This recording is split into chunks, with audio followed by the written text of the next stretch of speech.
Yo, what is up YouTube? Back with another video, and today I'm going to be showing you my favorite plays from each Steelers game played this season. I think I'm going to show you one play from each game. I'll explain why it's my favorite play of the game, and that's it. If you liked the video, please consider subscribing. It would mean a lot. Let's get into it. So week 1, this team played at the New York Giants on Monday Night Football. This was an uncertain game for many people. Many people didn't know how their offense was going to play. Played pretty good, scored over 26 points that game. Their defense showed up like it should have. And here is my favorite play. Giants really confused the offensive line. Roethlisberger taking a downfield shot, looking for Claypool, and the rookie from Notre Dame hauls it in. Toe tap, see if make sure he has possession all the way through. There's the left foot down, right foot right there, touches. And then it's a matter of does he hold on to the football. So I just showed you the clip, and that is a living proof that Chase Claypool has a future in the NFL. That single catch that he made. First of all, it was an amazing catch. I think it was one of his first catches of this season as an NFL player, of course, and as a rookie. And it was incredible. As you can see, we see Ben drop back. He throws the football into a double-covered Chase Claypool.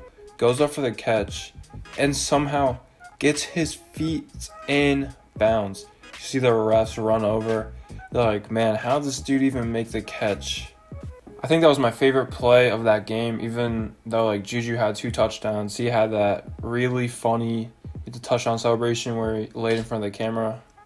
But I think this is my favorite play of the game because it just shows how Chase Claypool has a future. And of course, the dude has a pretty good first 9 starts to his NFL career.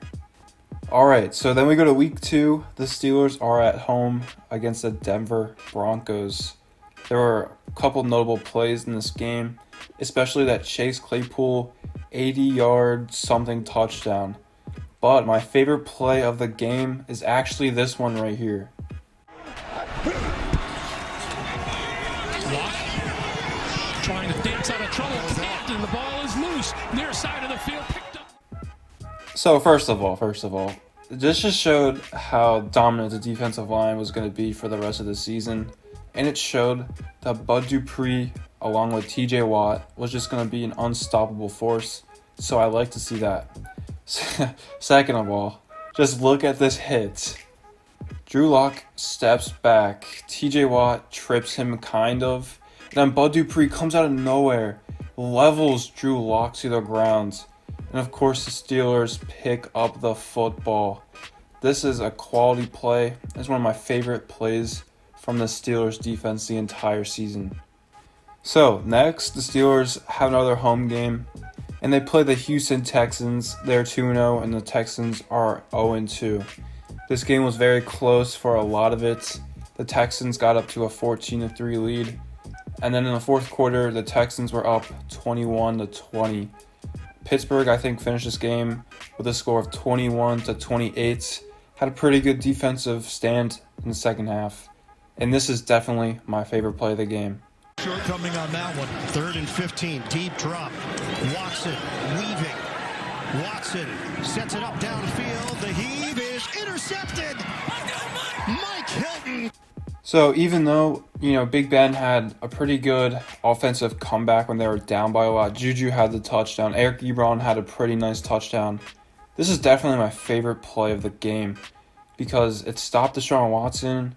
And it was just a great hit by TJ Watt. So as you can see here, Deshaun Watson, he drops out. He's running. He wants to throw the football. He's looking for a receiver. He throws it. And then TJ Watt just levels him. And of course, Deshaun Watson's picked off by Mike Hilton. The pressure by TJ Watt forced Deshaun Watson to throw this pick. And of course, he just gets absolutely destroyed by TJ Watt. Just like that Bud Dupree hit on Drew Lock, this was another nice defensive hit by the Steelers D-line. And of course, Watt delivers this one. So the following week, the Steelers once again have another home game. That's 3 in a row. They were supposed to travel to the Titans week 4, but the Titans had COVID and the game was postponed. The Steelers then had a bye week, and then they played the Eagles the following week, week 5 at home. They're 3-0, Eagles are 1-2, and 1 of course. And this game is pretty close the entire time, except the last quarter. I honestly hate the Eagles. They're one of my least favorite football teams because, I live in Pennsylvania. I live in an area where there's a lot of Eagles and Steelers fans. So you just hate to see it if you're an Eagles fan. You love to see it if you're a Steelers fan. So this is my favorite play. As Roethlisberger throws, Claypool makes the catch. His 4th touchdown today. So this is probably my favorite play of the game because it showed how Chase Claypool is just going to be a dominant receiver in the league for many years to come. When you're a rookie and you get 4 touchdowns in one game and you basically carry the Steelers to the win, it just shows to how this team has a very bright future this season, of course, offensively, and how Chase Claypool is going to have a bright future too, and how the Steelers are probably going to win a lot of games because of him. Also, this touchdown put the game away for the Steelers. It gave them a 2-possession lead, and it sent the Eagles packing home back to Philly. So as you can see here, Big Ben gets the football. He drops back a little bit. He sees Chase Claypool absolutely destroy the linebacker who shouldn't even be covering him. He scores a touchdown, puts the Steelers up by 2 possessions, and this game is over. It was just, the icing on the cake. He had to have it. And he ran out of touchdown celebrations. He didn't know what to do. The dude had 4 touchdowns on the day. This is my favorite play of the game. So, like I said, the Steelers, they win that game. They go 4-0. And since they had that premature bye week, week 4, they actually have another home game in a row. So they have been at home for a month straight, and now they take on the Cleveland Browns. Cleveland is definitely one of the unfavored teams. No, I don't like them. No one likes them. They're the Browns. And they are 4-1 coming into this game. And a lot of people thought they were going to upset the Steelers. But of course, the Steelers dominate this game. They win like 38-7 or something. And one of my least favorite players on the Cleveland Browns is Mr. Baker Mayfield himself. And I say this because the dude's so overrated. He gets carried by Nick Chubb and Kareem Hunt every game. This dude is not a good QB, and this is my favorite play of the game. Step back up and do it again. Out of the gun on 3rd down. He's intercepted. And there's an open field straight ahead for the run back and the touchdown. So first of all, this is my favorite play of the game because everyone loves Minka, of course. He turned this team around. He makes this team elite. But it's also my favorite play of the game because it just shows how bad Baker Mayfield is. And that's all that really matters to me.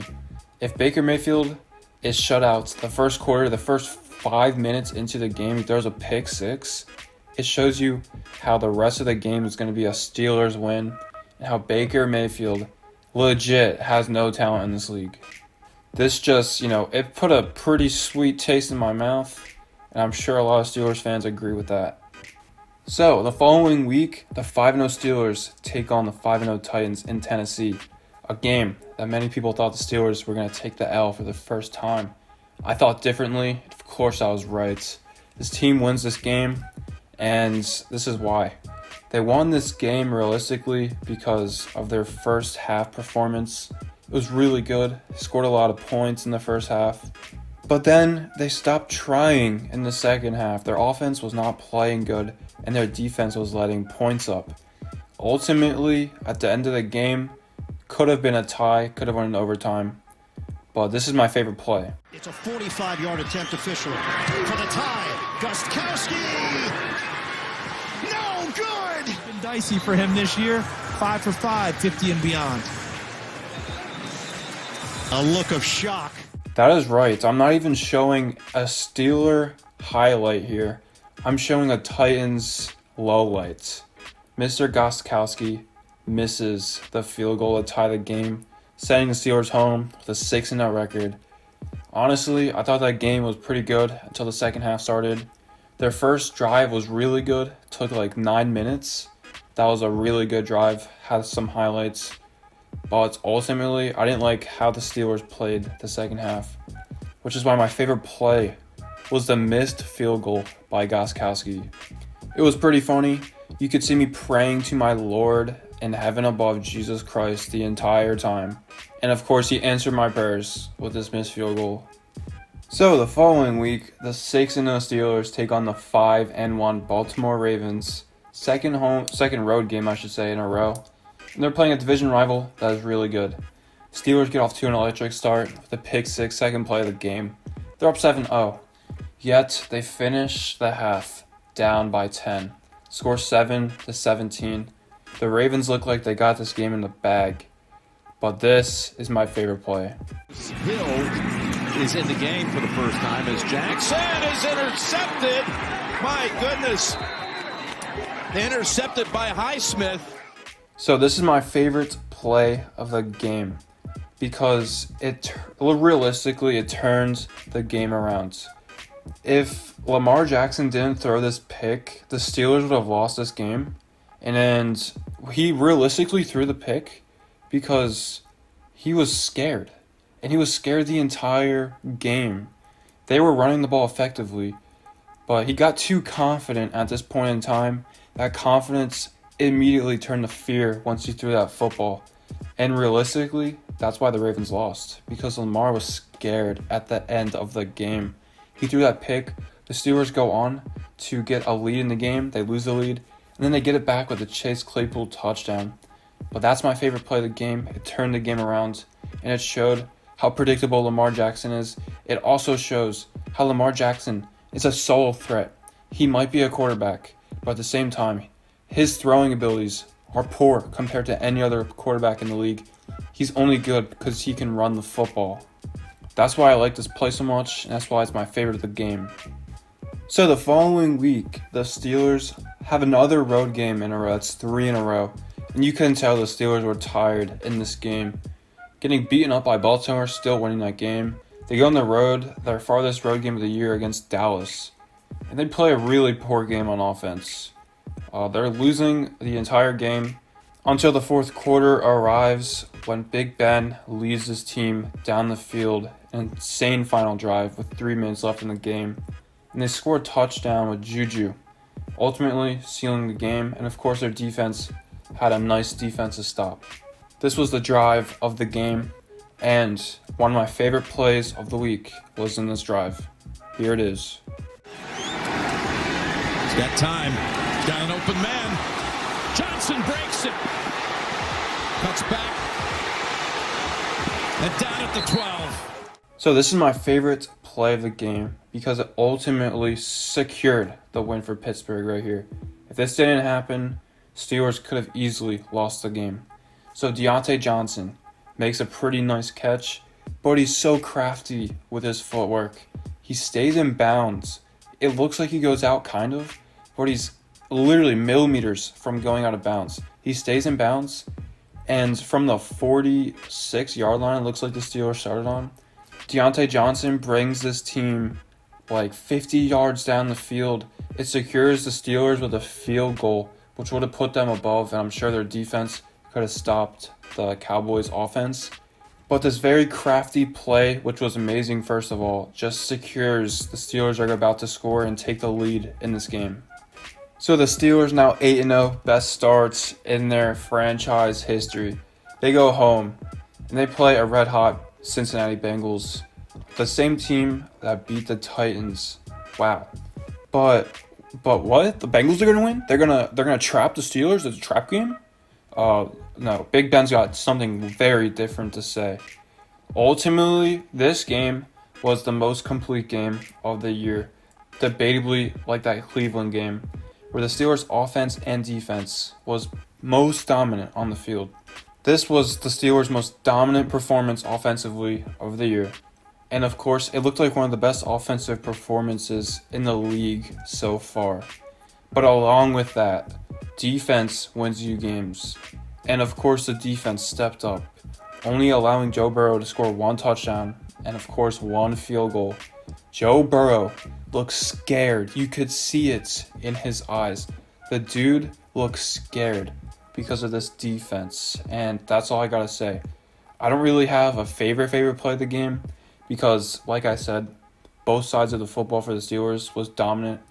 But I'll show you one of my favorite defensive plays and one of my favorite offensive plays. 3rd down and 7. Burrow throws, and it's broken up. Hayden again. So this is a clip of Joe Burrow thinking he can throw the football when Joe Hayden is covering. Joe Burrow was just absolutely proven wrong. He thinks that he can abuse a veteran of 11 plus years, Joe Hayden. And oh boy, he was wrong. This is just my favorite clip of the game defensively, even though there were really good defensive stops. Like that catch and strip. Obviously, there were a lot of good plays like that. But this just shows you why the Steelers are so good. This is why it's my favorite play. It's 3rd down, and the Steelers just absolutely stopped the pass. It hasn't been converted once this entire game. The Steelers shut out the Bengals on 3rd downs the entire game. And that's why this is one of my favorite defensive plays. And here is my favorite offensive play. Can go unbeaten this season. Now Roethlisberger fires downfield, and the catch is made by Deontay Johnson. He took some air on. So once again, we come back to Mr. Deontay Johnson himself. He's on the same side of the field as the Cowboys game. And this dude makes, once again, another great catch. But the difference between this play and the other play is that this was all Big Ben. Big Ben had a monster game, threw 4 touchdowns, 333 yards, no picks. It's all Big Ben. This was such a great throw by Ben Roethlisberger. Deontay Johnson was there's literally no better throw that he will ever receive ever again. Deontay Johnson, what a beautiful catch, what a beautiful throw by Big Ben. It shows how this team has the threats everywhere on the field. Everywhere. The tight end position, Eric Ebron, Juju, James, Deontay, Claypool. They are all threats to be reckoned with this season. And it shows you how dominant this team's going to be in the future games. So those are my favorite clips of the season so far. I hope you enjoyed. Comment down below if you think I have, missed a couple better clips. Obviously, there were a lot of better plays this year, but the reasoning behind the clips I chose were because it just symbolizes the future of this great team. So that's it. Thanks for watching. Hope you enjoyed. Adios.